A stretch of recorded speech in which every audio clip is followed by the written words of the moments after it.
Hey guys, this is Faster U4 brought to you by FitLab, Tailwind Nutrition, Biomaxa and Capital Cycles. If you're a cyclist, you want to go faster? Then let's giddy up. Hey guys, welcome to another episode of Fast U4 brought to you by FitLab, Tailwind Nutrition, Biomaxa and Capital Cycles. Hey, like racing on the weekend. I'm going to tell you about the North Island Team Series final and what went down there. I'm going to tell you what happened in the top of the table battles in the Elite grade and the Master 1, which I was in, and Master 2. I learned something pretty good. I'll tell you all about it, and I'll tell you about next week's race. Alright, if you can look at the screen, you'll see me standing on the podium there with one Brendan Airstrike McGrath in the Mitre 10 Mega Leaders jersey. And that is because he won the series. I did not. We went into the final 1 point separating, him in the jersey and me behind. And it was always going to be first across the line, basically. And the top 8 was going to win this grade between him and me. So I had brought up some special riders to support me, and part of it went well, part of it didn't, and I'll tell you about it. Holding our respective meat bags. That's right. Good to see the good people at the Beehive Bacon Factory holding a bag full of delicious salamis, beer sticks, bacons, most of which I have already consumed and was delicious, so thank you very much for that. Alright, so let's have a look at the actual race data here. There we go. It was here, an 86.3 kilometre out and back course, just north of Masterton there. Total moving time 2:06, distance 86.3, climbing 417 meters. It's not a hell of a lot. There was a couple of little stingy climbs in the middle. It didn't really separate anyone out. 1932 kilojoules burnt. I'm going to say 8 hamburgers. Good day in the saddle. Left-right balance 53.47. Little unbalanced there. Don't know why that was. Probably because of the attacking nature of how things went down.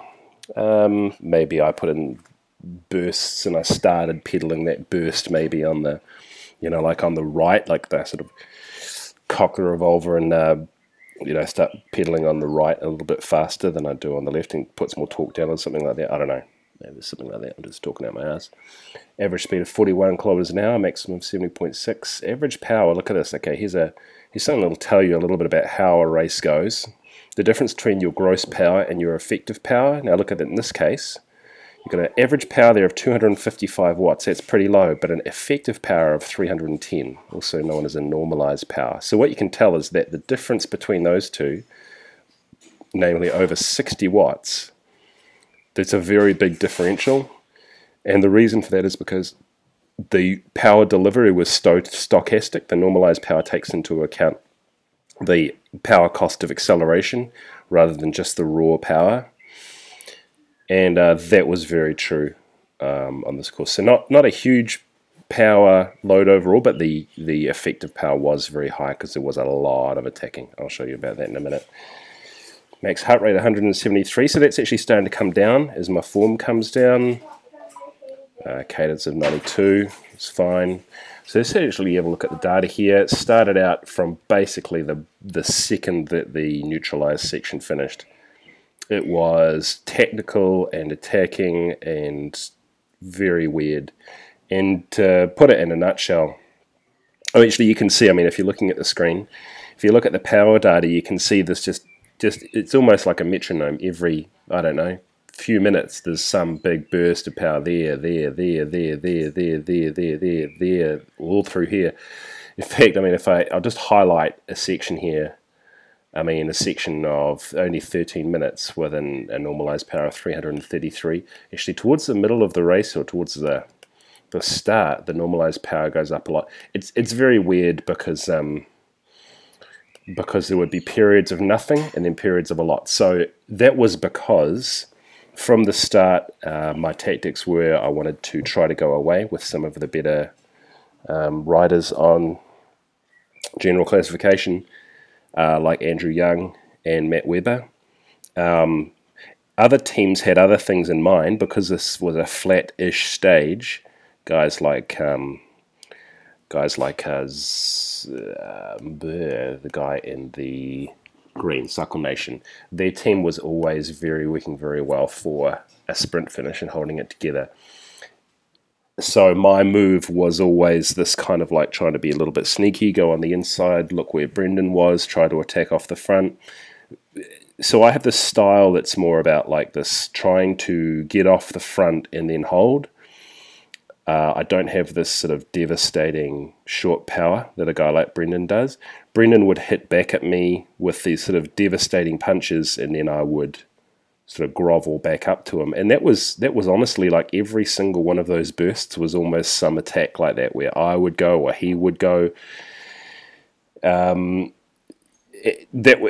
like the sprinter versus this time trialist kind of thing, or something like that, you know. I didn't have the big burst, but I could grovel back up to him, and it just wasn't going anywhere. And besides, layered on top of all that was the other teams working for a sprint finish. So all of the things, the nature of the course and the nature of how the bunch was riding, partly because of the course, dictated how it went. You can actually see though, probably about 3/4 of the way in here, a small climb, just coming just west of Morrisville there. Some attacking, but again, it wasn't really going anywhere. It's just very short bursts, because what would happen is we'd go, 20 meters off the front and just get reeled in pretty much instantly. And that's good teamwork on the part of the teams riding for a sprint. So I also felt my legs were coming down in form a little bit. I felt a little bit blocked and not that great, but that's just bike racing. So that was the story of most of it. And the as far as playing out the final, we all turned in north up towards Black Rock Road, and I'll just zoom in here. Again, power delivery is not really huge here. Heart rate goes up a bit in things, and there is periods of some pretty strong power. In fact, for the final 4 minutes, my power's only sub 300 there, 286. So that's because plan B in the FitLab team was for Scott McDonnell to lead me out for a bunch sprint. I kind of wanted to go for a long one, for a long lead out sprint, just the nature of the rider I am. I don't have an explosive sprint, but I can go pretty long. So if the pace could be held really high by an experienced guy like Scott leading me out up the front, I was wanting to use that to get a really good go at the line, and with Brendan on my wheel, or at least behind me. Unfortunately, that kind of worked out. Two things happened. The thing that happened is that Scott did a great job. We both went up there. It was fastish, and the lead out was pretty good. My quads both pretty much cramped up in the final, and I just couldn't really lay down any power. I mean, if you look at my sprint here, this is a period of about 15 seconds, averaging 739 watts, which is pretty weak. Despite that, I don't know I would have caught Brendan, who wisely chose the other side of the road and must have taken off someone else's wheel and went for a fly down the right, actually outright won the stage. So there's a good, I guess the lesson out of all of that is I don't go away from that particularly worried. I mean, the team worked great. We had a good time. We had good fun. I couldn't quite pull back the jersey. I really wanted to, but I couldn't do it. And Brendan beat me outright because he rode faster than I did and better than I did. And I don't have a problem with that. We threw a lot of punches in this race. Yeah, I would have liked to be a bit more climbing, that's true. But Brendan is probably out climbing me at the moment anyway, so who's to say that would have acted any different even if we had been in a breakaway? I just don't know. He was up for it. He was riding well. And maybe the takeaway is that as long as everyone gets to expend their ammo, there's nothing really more to say about it. I'm really happy with coming runner-up again. Kind of this bridesmaid thing with some of my riding, where I've been second at the Karapoti and I've been second at the North Island Series last year. I'm second again this year.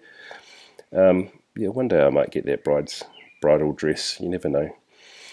But more importantly than all of that is a bit of bad news in the final 1 kilometre of this sprint. It was getting very tight and very, fast. Guys bunched in the road.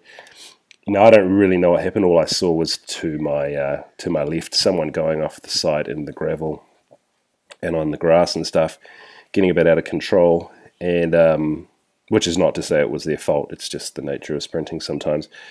And very soon after that, I heard that familiar sound of metal and asphalt furiously mating together, which is never a sound you want to hear. There wasn't really any point in turning around or doing anything at that stage. It was just carry on and get out of the way. When I went back to survey the damage, so there's 2 riders, both from my team, who had suffered pretty bad fates. Lee Campbell had a very badly broken collarbone.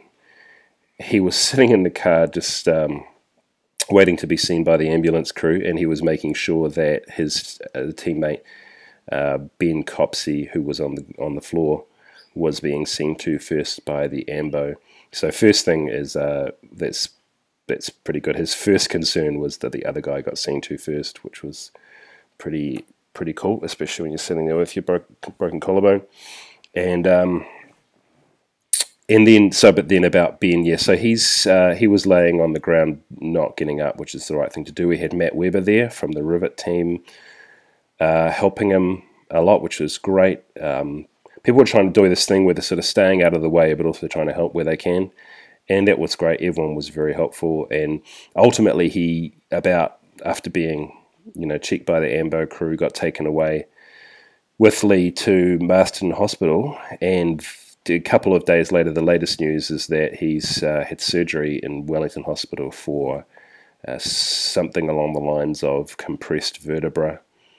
I don't really entirely know what that means, but obviously it's pretty bad if it requires some sort of surgery, not to mention broken ribs of some kind or another, which explained why he was having a lot of trouble sort of taking deep breaths and was in a lot of pain. So that was awful to see. The FitLab team has got behind him and, of course, supported him and sent him a few things. So that's the least we could do for a couple of guys who have both done great rides this series, and we're getting better and better. It was such a shame to see guys who were just starting to ride so well and get better and better throughout the series have a bad fate like that. In fact, it was interesting to see how racing kind of races you into form, and I've been doing some thoughts a bit lately about training polarization and the notion that most of your training is really endurance and sub-threshold, maybe a bit of threshold work to push up your FTP, but for everything VO2 max and anaerobic, the more racing the merrier, because you can just push yourself so much harder in racing than you can really in training, and as long as you have enough recovery to adapt from those efforts, that's a pretty good recipe, I think. So I'm just doing some work on guinea pigging that for myself, but I think that's a nice basic principle if you are at a place where you can do a few club races, like in Wellington with the Masters Club and that sort of thing. So so our thoughts are obviously with Lee and Ben every day, and we're getting updates from the families and checking that they're okay, and we'll be visiting as soon as they are able to. So thank you to everyone that helped, especially Matt Weber from Rivet, the ambulance crew and everything, who was well organised and was there, Lee for being so stoic. Ben, not a tear dropped from that man's eyes, even though he was in a massive amount of pain. So chapeau there, that was pretty impressive. It was pretty instructive when he got up off the ground, and I looked back. We'd been laying, and there's this sort of gross pool of blood standing on the ground, which is sort of a funny feeling and not very nice. So thank you for supporting me in the series, guys. I'm sorry I couldn't get the jersey. I tried my hardest. I will be back again. faster and stronger. I promise I will work for you guys anytime.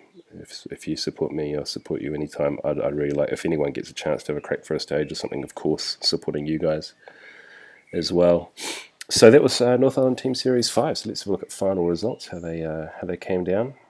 In the actual race 5, Brendan McGrath, as I say, taking a classy sprint win. For a guy who's probably, in some people's eyes, not known as the best sprinter, he pulled out a pretty good sprint there. So I don't know why people say that, or would say that, by the way. Someone said to me before the race, oh yeah, you can probably out sprint Brendan. It's like, yeah, I'm not entirely sure that I can.